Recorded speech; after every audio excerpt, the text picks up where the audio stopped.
नमस्कार, दिन भर की बड़ी खबरों में आपका स्वागत है। मैं हूं परवीन शेख।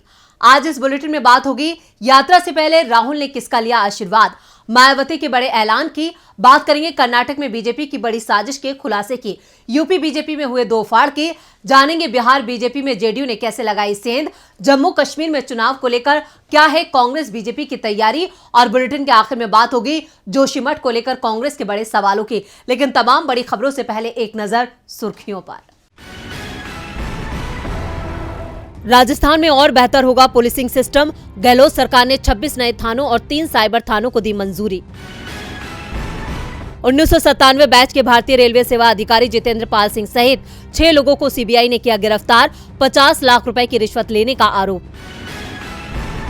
देश को मिली 8वीं Vande Bharat express train, PM Modi ने हरी झंडी दिखाकर सिकंदराबाद विशाखापट्टनम वंदे भारत ट्रेन की शुरुआत।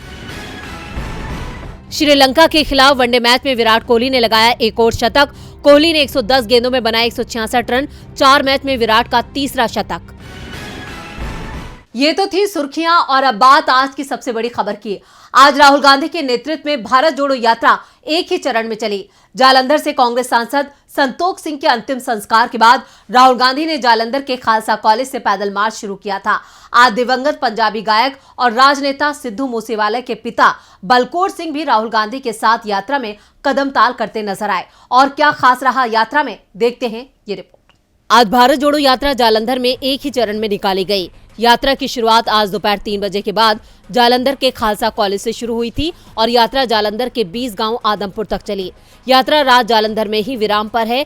यात्रा शुरू करने से पहले राहुल गांधी दोपहर 2 बजे श्री देवी तालाब मंदिर पहुंचे, जहां उन्होंने माथा टेका। इसके बाद वो सीधा ही यात्रा के लिए रवाना हो गए। हालांकि कल यात्रा में सांसद चौधरी संतोष सिंह का निधन हो गया था, जिसके बाद 24 घंटे के लिए यात्रा रोक दी गई थी। आज सांसद के अंतिम संस्कार के बाद यात्रा को फिर से शुरू किया गया था। आज यात्रा से पहले राहुल गांधी ने संतोष सिंह को श्रद्धांजलि भी दी थी, उनके परिवार के प्रति शोक संवेदनाएं व्यक्त की। कांग्रेस ने संतोष सिंह के निधन की तस्वीरें साझा करते हुए लिखा है, श्रद्धांजलि। आज राहुल गांधी जी ने कांग्रेस परिवार के वरिष्ठ नेता एवं लोकसभा सांसद स्वर्गीय संतोष चौधरी जी के पार्थिव देह को अंतिम विदाई देकर शोकाकुल परिवार को ढांढस बंधाया। ओम शांति। राहुल गांधी की भारत जोड़ो यात्रा के दौरान बनाए गए शेड्यूल के मुताबिक राहुल गांधी को जालंधर में प्रेस कॉन्फ्रेंस भी करनी थी, मगर इस प्रेस कॉन्फ्रेंस को रद्द कर दिया गया। राहुल गांधी अब होशियारपुर में मीडिया से बात करेंगे। आज जालंधर में यात्रा के दौरान डीजे भी नहीं चलाया गया था। संतोष सिंह को खोने के दुख से फिलहाल कांग्रेस नेता काफी शोकाकुल नजर आए। कांग्रेस सांसद के निधन पर पीएम मोदी से लेकर देश के तमाम नेताओं ने शोक जताया था। राहुल गांधी की यात्रा को मिल रहे जन समर्थन ने 2024 के चुनावी समीकरणों को पूरी तरह से बदल दिया है। चुनावी समीकरण को बीएसपी सुप्रीमो मायावती ने भी बदल दिया है। आज अपने जन्मदिन के मौके पर बीएसपी सुप्रीमो ने साफ कर दिया कि आने वाले विधानसभा चुनाव और 2024 लोकसभा चुनाव वो अपने दम पर लड़ेंगी। बीएसपी सुप्रीमो मायावती आज 67 साल की हो गई हैं। आज अपने जन्मदिन के मौके पर मायावती ने मीडिया से बात करते हुए बड़ा ऐलान किया। विपक्षी एकता या विपक्ष के गठबंधन से मायावती ने खुद को अलग कर लिया है। मायावती ने आज ऐलान किया कि उनकी पार्टी बीएसपी इस साल होने वाले सभी विधानसभा चुनाव और अगले साल होने वाले लोकसभा चुनाव को अकेले दम पर लड़ेगी। मायावती ने किसी भी दल से गठबंधन न करने का फैसला किया है। मीडिया से बात करते हुए मायावती ने कहा कि 2023 यानी इस साल राजस्थान, छत्तीसगढ़ और मध्य प्रदेश में विधानसभा के चुनाव हैं। इन सभी राज्यों में बीएसपी ने अपने दम पर लड़ने का फैसला किया है। मायावती के इस ऐलान से कांग्रेस और उसके साथी दलों को तगड़ा झटका लगने के आसार हैं। मायावती ने आगे कहा कि उनकी पार्टी ने पहले जब भी गठबंधन में चुनाव लड़ा है, उनसे मिले अनुभवों के आधार पर यह फैसला लिया है कि बीएसपी अब अकेले चुनाव लड़ेगी।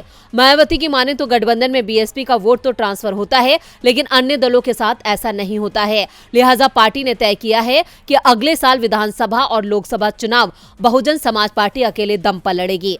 मायावती ने बीजेपी, कांग्रेस और सपा को भी अपने निशाने पर लिया।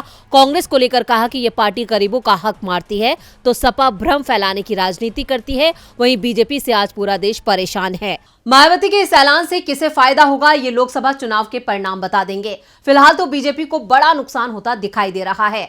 बीजेपी नेता ही दावा कर रहे हैं कि कर्नाटक में पार्टी हार रही है, लेकिन हार कर भी हम सरकार बना सकते हैं, और इस दावे का ऑडियो वायरल हो रहा है, जिसे लेकर कांग्रेस ने बीजेपी को घेर लिया है। कर्नाटक में बीजेपी विधायक योगेश्वर का कथित ऑडियो वायरल हो रहा है। इस ऑडियो में बीजेपी विधायक दावा कर रहे हैं कि संक्रांति के बाद से कर्नाटक की राजनीति में बहुत बड़ा बदलाव आएगा।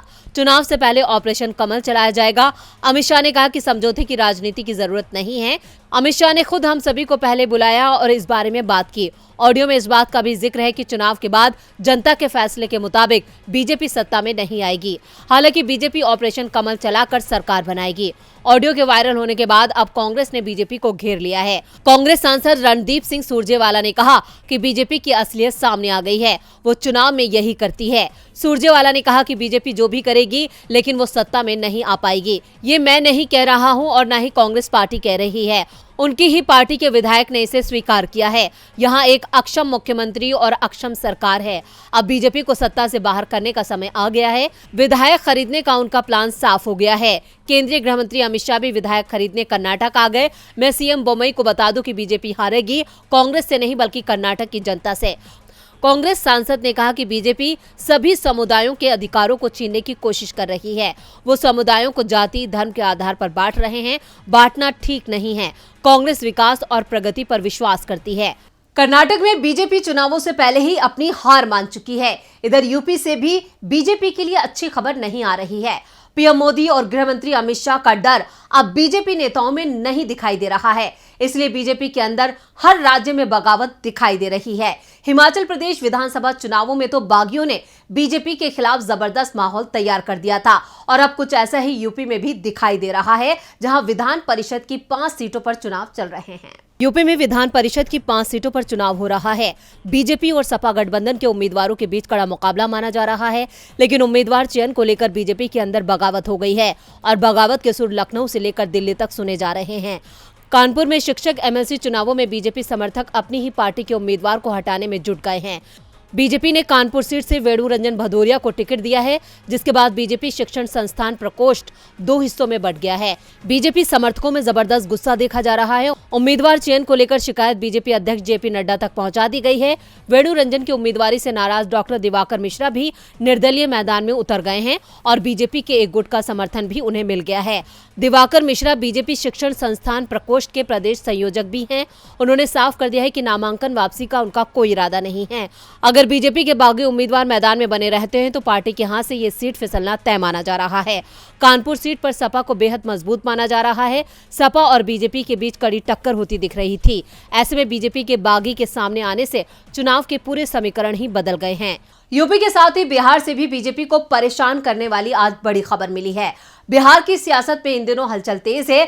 जहां एक तरफ जेडीयू और आरजेडी की दोस्ती और मजबूत हो रही है, तो वहीं दूसरी तरफ बीजेपी कमजोर हो रही है, क्योंकि उसकी अपनी ही पार्टी के नेता उसका साथ छोड़ रहे हैं। आज बीजेपी के मीडिया प्रभारी और उपाध्यक्ष राजीव रंजन ने जेडीयू का दामन थाम लिया। इस दल बदल का असर 2024 के आम चुनावों में पड़ना तय माना जा रहा है। बिहार की सियासत में बीजेपी के दिन अच्छे नहीं चल रहे हैं।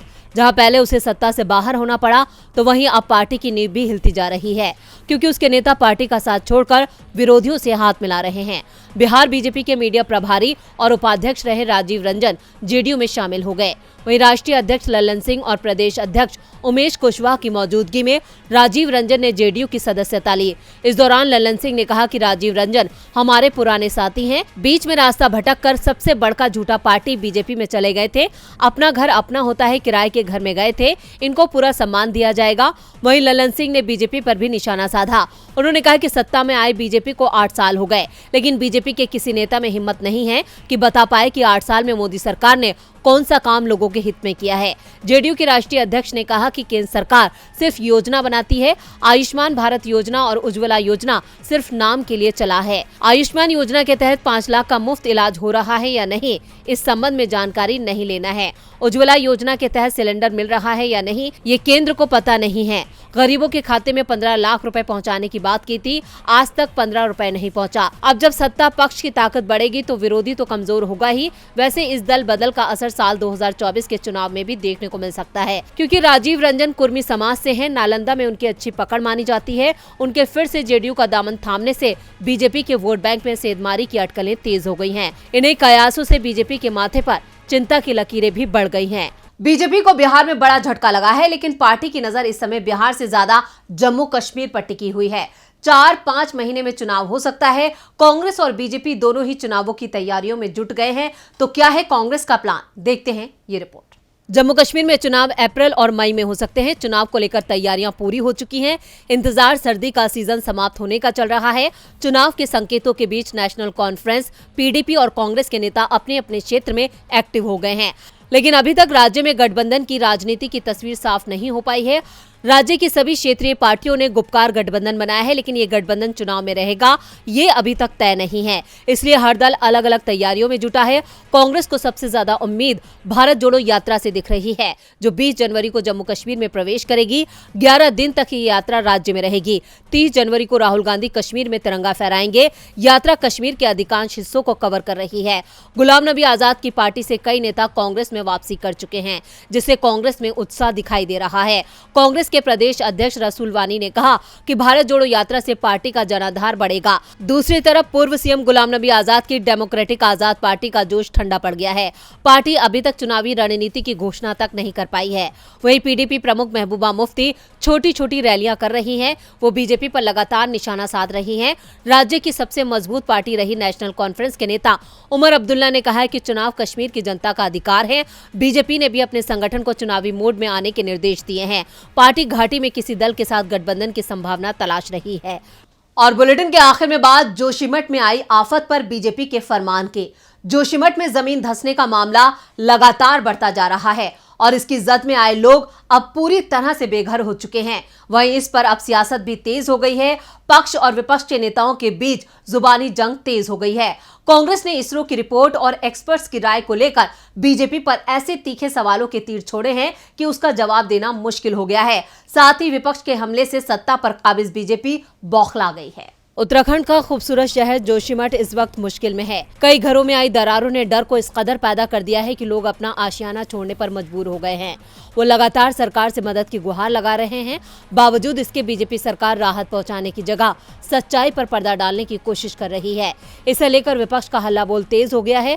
कांग्रेस ने सरकार पर तीखे सवालों की तीर छोड़कर उसकी घेराबंदी की है। पार्टी ने पूछा कि इसरो ने अपनी रिपोर्ट क्यों वापस ली, इसरो पर किसका दबाव है, एक्सपर्ट्स को मीडिया से बात न करने को क्यों कहा गया, ऐसा क्या है जो छिपाया जा रहा है। ये सवाल मीडिया को भी पूछने चाहिए। क्या मीडिया ये जरूरी सवाल मोदी सरकार से पूछेगी? इन सवालों के साथ ही कांग्रेस अध्यक्ष मल्लिकार्जुन खड़गे ने भी ट्वीट कर सरकार पर निशाना साधा। उन्होंने अपने ट्वीट में लिखा कि जनता की समस्याओं को हल करने की बजाय सरकारी एजेंसियों, इसरो और मीडिया की बातचीत पर प्रतिबंध लगा दिया गया है। Narendra Modi ji don't shoot the messenger, यानी खड़गे ने साफ साफ कहा कि मोदी जी संदेश वाहक पर रोक मत लगाइए। विपक्ष की ये मोर्चाबंदी उस फरमान को लेकर हो रही है जिसमें एनडीआरएफ ने सरकारी अधिकारियों और वैज्ञानिक विभागों को एक पत्र जारी कर कहा है, जब तक कोई निष्कर्ष नहीं निकाला जाता तब तक जोशीमठ में जमीन धंसने के बारे में जानकारी मीडिया के साथ शेयर ना करें। एनडीआरएफ ने अपने इस आदेश के पीछे रिपोर्ट से लोगों में भ्रम फैलाने को जिम्मेदार ठहराया है। वहीं विपक्षी पार्टियों ने इसे लेकर बीजेपी सरकार को आड़े हाथों लिया है। अब देखना होगा कि इन सवालों पर बीजेपी क्या जवाब देती है। तो आज इस बुलेटिन में बस इतना ही। देखते रहिए डीबी लाइव। नमस्कार।